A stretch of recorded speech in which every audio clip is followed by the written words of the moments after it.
अव्यक्त मुरली है, revise course. सदा उत्साह में रहकर उत्सव मनाओ। आज विश्वेश्वर बाप अपने विश्व की श्रेष्ठ रचना और श्रेष्ठ आदि रत्नों से अति स्नेह और समीप बच्चों से मिलन मनाने आए हैं।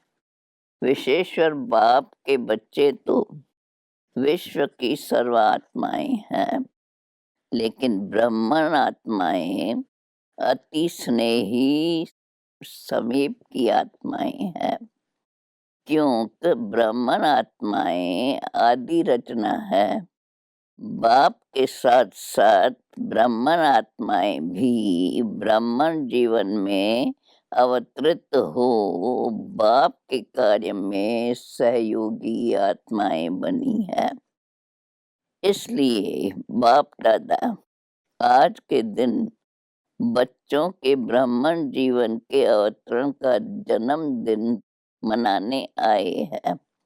बच्चे बाप का जन्मदिन मनाने के लिए उमंग उत्साह से खुशी में नाच रहे हैं, लेकिन बाप दादा बच्चों के इस ब्राह्मण जीवन को देख स्नेह और सहयोग में बाप के साथ साथ हर कार्य में हिम्मत से आगे बढ़ते हुए देख हर्षित हो रहे हैं।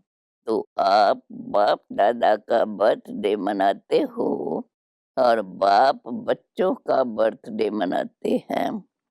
आप ब्राह्मणों का भी बर्थडे है ना, तो सभी को बाप दादा जगदम्बा और सर्व आपके साथी एडवांस पार्टी के विशेष श्रेष्ठ आत्माओं सहित आपके अलौकिक ब्राह्मण जन्म के स्नेह से सुनहरी पुष्पों की वर्षा सहित मुबारक हो, मुबारक हो, मुबारक हो।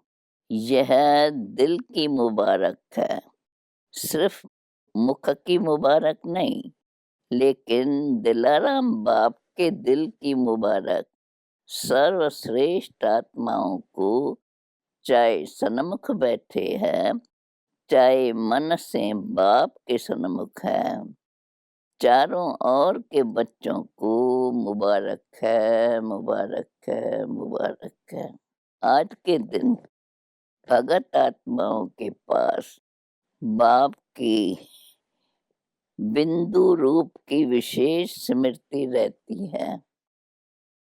शिव जयंती व शिवरात्रि कोई साकार रूप में यादगार नहीं है, लेकिन निराकार बाप ज्योति बिंदु जिसको शिवलिंग के रूप में पूजते हैं, उस बिंदु का महत्व है।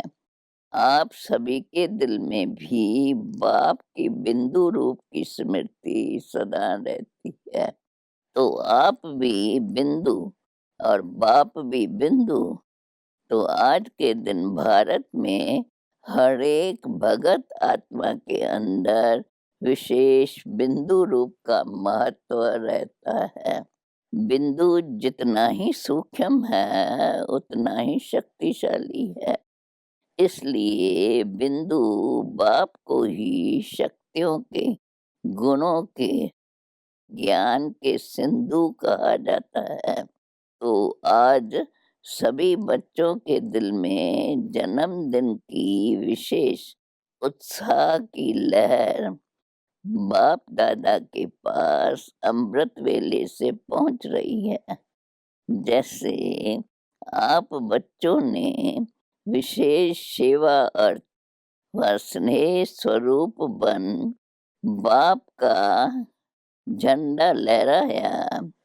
बाप ने कौन सा झंडा लहराया? आप सभी ने तो शिव बाबा का झंडा लहराया। बाप क्या है झंडा लहराएंगे? ये सेवा की साकार रूप की जिम्मेवारी बच्चों को दे दी। बाप ने भी झंडा लहराया। कौन सा झंडा और कहाँ लहराया? बाप दादा ने अपने दिल में सभी बच्चों के विशेषताओं का, स्नेह का झंडा लहराया। कितने झंडे लहराए होंगे इस दुनिया में, इतने झंडे कोई लहरा नहीं सकते।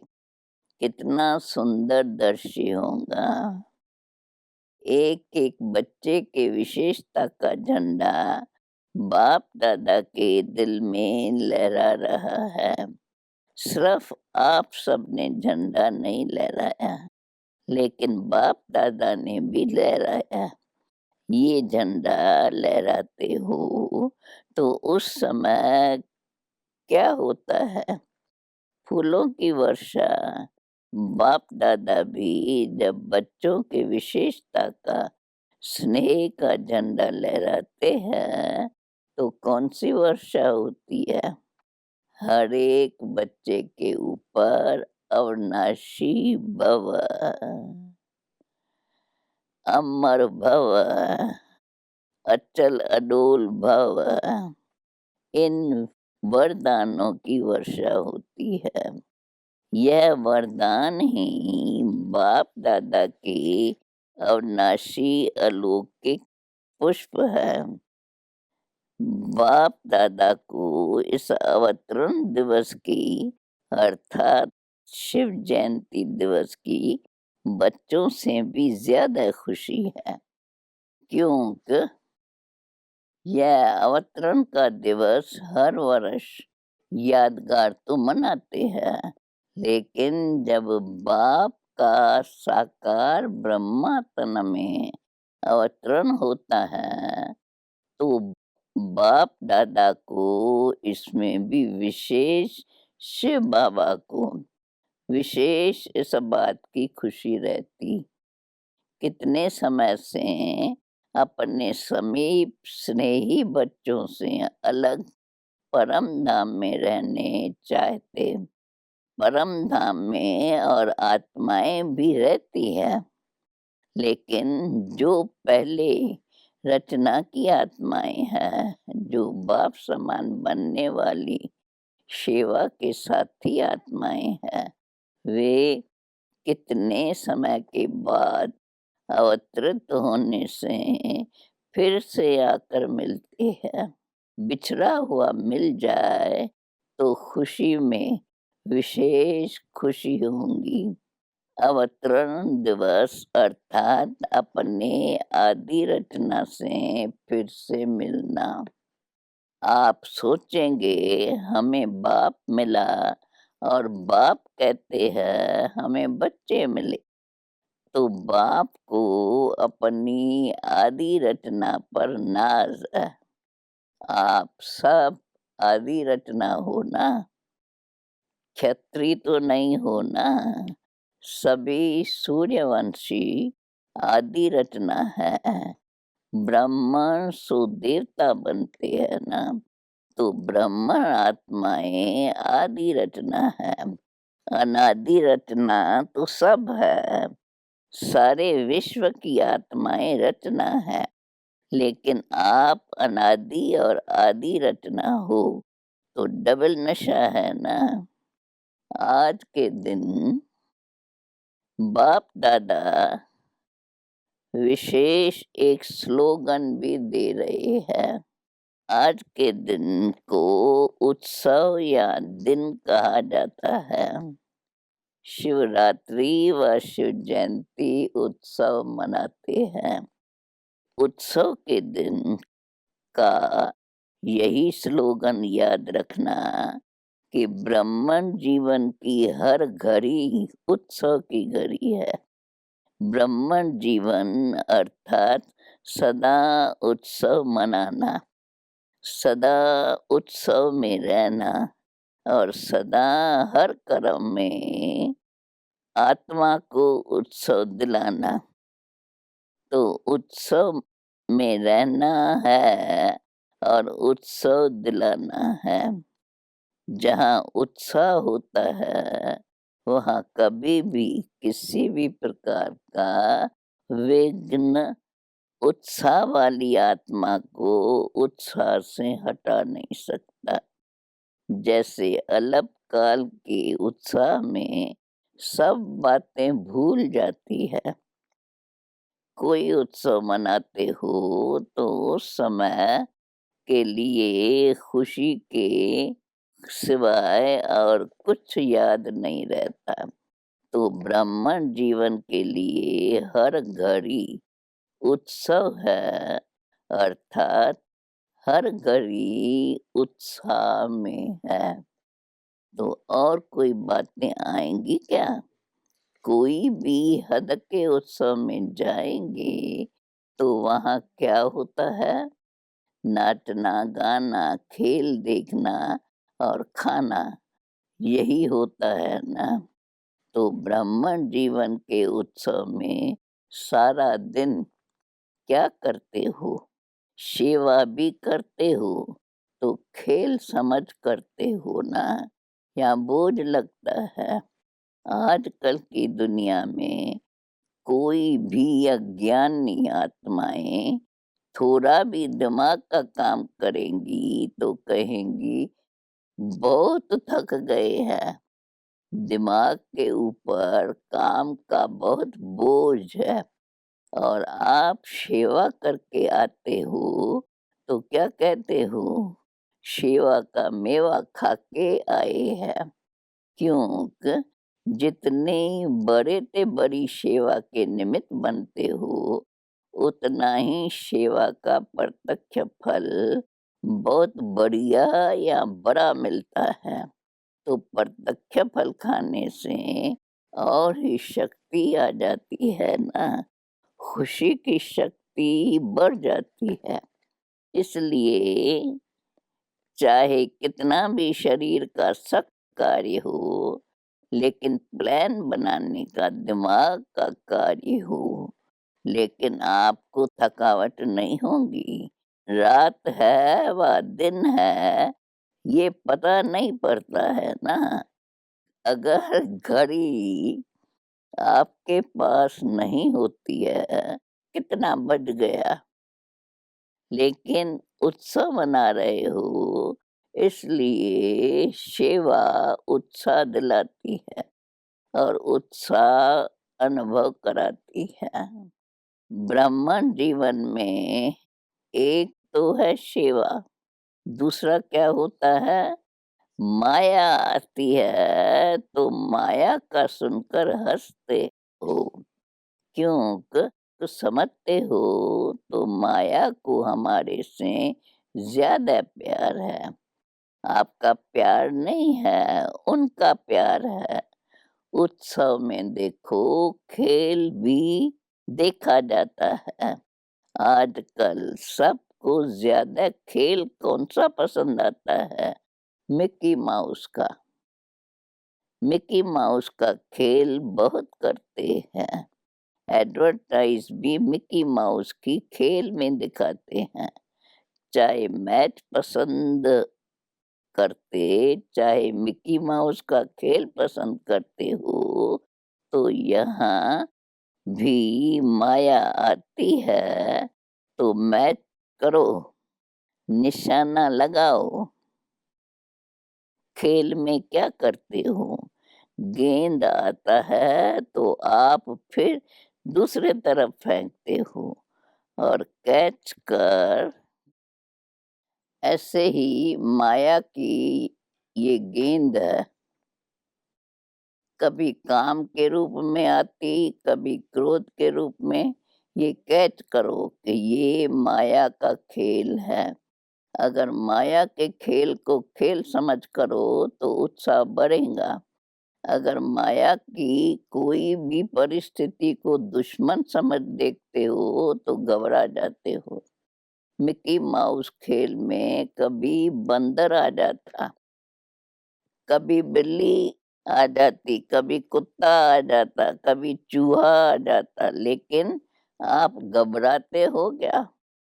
मजा आता है ना देखने में। तो यह भी उत्सव के रूप में माया के भिन्न भिन्न परिस्थितियों का खेल देखो। खेल देखने में कोई घबरा जाते हैं तो क्या कहेंगे? खेल देखते-देखते भी कोई सोच ले कि गेंद मेरे पास ही आ रहा है, मेरे को ही न लग जाए तो खेल देख सकेगा? तो खुशी और मज़े से खेल देखो, माया से घबराओ नहीं। एक मनोरंजन समझो, चाहे शेर के रूप में आ जाए, घबराओ नहीं। यही स्मृति रखो कि ब्रह्मांड जीवन की हर घड़ी उत्सव है, उत्साह है। उसी के बीच ये खेल भी देख रहे हैं, खुशी में नाच भी रहे हैं और बाप के ब्राह्मण परिवार की विशेषताओं के गुणों की गीत भी गा रहे हैं और ब्रह्मा भोजन भी मजे से खा रहे हैं। आप जैसा शुद्ध भोजन, याद का भोजन विश्व में किसको भी प्राप्त नहीं हुआ है। इस भोजन को ही कहा जाता है दुख भंजन भोजन। याद का भोजन सब दुख दूर कर देता है, क्योंकि शुद्ध अन्न से मन और तन दोनों शुद्ध हो जाते हैं। अगर धन भी अशुद्ध आता है तो अशुद्ध धन खुशी को गायब कर देता है, चिंता को लाता है। जितना अशुद्ध धन आता, माना धन आएगा 1 लाख, लेकिन चिंता आएंगी पदम गुना। और चिंता को सदैव चिता कहा जाता है। तो चिता पर बैठने वाले को कभी खुशी नहीं होगी। शुद्ध अन्न मन को शुद्ध बना देता है, इसलिए धन भी शुद्ध हो जाता है। याद के अन्न का महत्व है, इसलिए ब्रह्मा भोजन की महिमा अगर याद में नहीं बनाते और खाते तो यह अनस्थिति को ऊपर नीचे कर सकता है। याद में बनाया हुआ और याद में स्वीकार करने वाला अन्न दवाई का भी काम करता है और दुआ का भी काम करता है। याद का अन्न कभी नुकसान नहीं कर सकता, इसलिए हर घड़ी उत्सव मनाओ। माया किस रूप में आई? अच्छा, मोह के रूप में आती है तो समझो बंदर का खेल दिखाने के लिए आई है। खेल को साक्षी होकर देखो, स्वयं माया के चक्कर में न आओ। चक्कर में आते हो तो घबराते हो। आजकल छोटे-छोटे बच्चों को ऐसे मनोरंजन के खेल कराते हैं, ऊँचा भी चढ़ाएँगे, नीचे भी लाएँगे। तो यह मनोरंजन है, खेल है। कोई भी रूप में आए, यही मिक्की माउस का खेल है। जो आता है वह जाता भी है। माया किसी भी रूप में आती है तो अभी-अभी आई और अभी-अभी गई। आप माया का साथ श्रेष्ठ स्थिति से चले न जाओ। माया को आने दो, आप उसे साथ क्यों ले जाते हो? खेल में होता ही है, कुछ आएगा, कुछ जाएगा, कुछ बदलेगा। अगर सीन बदली न हो तो खेल अच्छा ही नहीं लगेगा। माया भी किसी भी रूप से आए, जो भी सीन आती है वह बदलनी ज़रूर है। तो सीन बदलती रही, लेकिन आपकी श्रेष्ठ स्थिति नहीं बदली। कोई भी खेल में कोई भी पार्ट बजाता है तो आपकी भी उसके साथ ऐसे ही भागने व दौड़ने लग जाएंगे क्या? देखने वाले तो सिर्फ देखते रहेंगे। माया नीचे गिराने के लिए आई या कोई भी स्वरूप में आई, लेकिन आप उसका खेल देखो, कैसे नीचे गिराने के लिए आई है।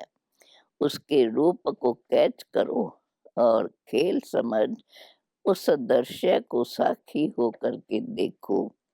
आगे के लिए और स्व की स्थिति को मजबूत बनाने की शिक्षा ले आगे बढ़ो। तो शिवरात्रि का उत्सव अर्थात उत्साह दिलाने वाला उत्सव सिर्फ आज का दिन नहीं है, लेकिन सदा ही आपके लिए उत्सव है और उत्साह साथ है। इस स्लोगन को सदा याद रखना और अनुभव करते रहना। उसकी विधि सिर्फ 2 शब्दों की है, सदा साथी होकर के देखना और बाप के साथी बन कर के रहना। बाप के साथी सदा रहेंगे तो जहाँ बाप है तो साखी होकर देखने से सहज ही माया जीत बन अनेक जन्मों के लिए जगत जीत बन जाएंगे। समझा क्या करना है? स्वयं बाप हर बच्चे को साथ देने के लिए गोल्डन ऑफर कर रहे हैं, इसलिए सदा साथ रहो। वैसे डबल फॉरेनर्स अकेले रहने में पसंद करते हैं, वह इसलिए साथ नहीं रहते कि वहाँ बंधन में न बंध जाएं, स्वतंत्र रहें। लेकिन इस साथ में साथ रहते भी स्वतंत्र है, बंधन नहीं अनुभव होगा। अच्छा, तो आज का दिन डबल उत्सव का है। वैसे जीवन भी उत्सव है और यादगार उत्सव भी है।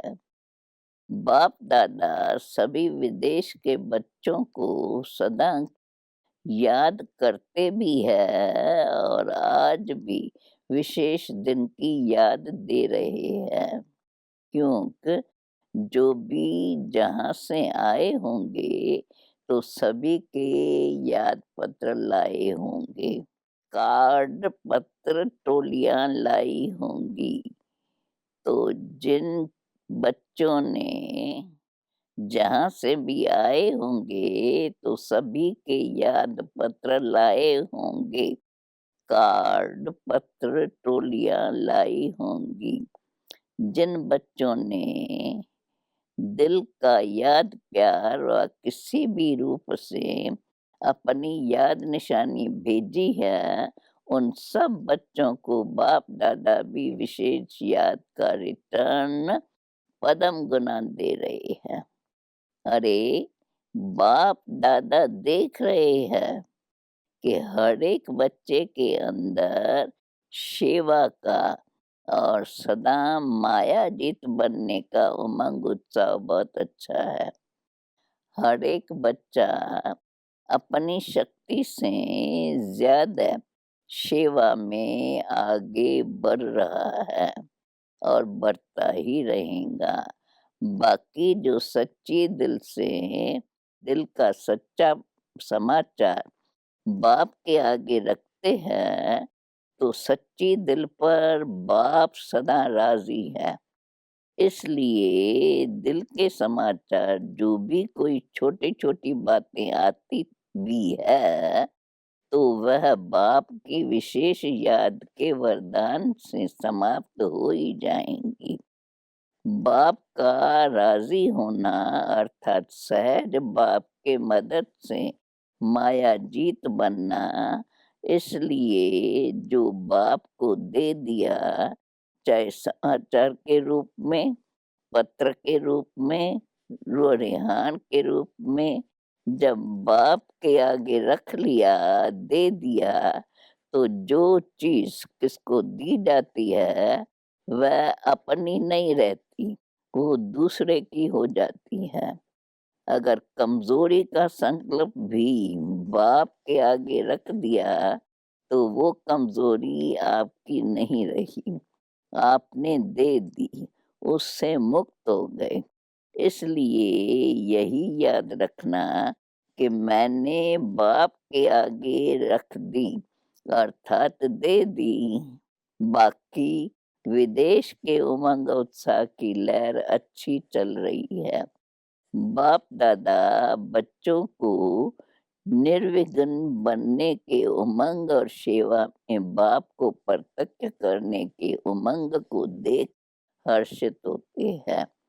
अच्छा, सदा अनादि और आदि रचना के रूहानी नशे में रहने वाले, सदा हर घड़ी उत्सव समान मनाने वाले, सदा याद और सेवा के उत्सव में रहने वाली, सदा माया के हर परिस्थिति को देख समझ साखी हो देखने वाले, सदा बाप के साथ हर कदम में साथी बन चलने वाले, ऐसे सर्वश्रेष्ठ ब्राह्मण आत्माओं को अलौकिक जन्म की मुबारक के साथ साथ याद, प्यार और नमस्ते। वरदान। किसी की कमी कमजोरी को न देख अपने गुण व शक्तियों का सहयोग देने वाले मास्टर दाता भव। मास्टर दाता वह है जो सदा इसी रूहानी भावना में रहते, जो सर्व रूहें हमारे समान वर्षे के अधिकारी बन जाए। किसी की भी कमी कमजोरी को न देख वह अपने धारण किए हुए गुणों का, शक्तियों का सहयोग देते हैं। यह ऐसा है ही। इस भावना के बजाय मैं इसको भी बाप समान बनाऊं, यह शुभ भावना हो। साथ साथ यही श्रेष्ठ कामना हो कि यह सर्व आत्माएं कंगाल, दुखी, अशांत से सदा शांत, सुख रूप, मालामाल बन जाए, तब कहेंगे मास्टर दाता। स्लोगन है, मनसा वाचा कर्मणा सेवा करने वाले ही निरंतर सेवाधारी है। उनके हर श्वास में सेवा समाई हुई है। ओम शांति।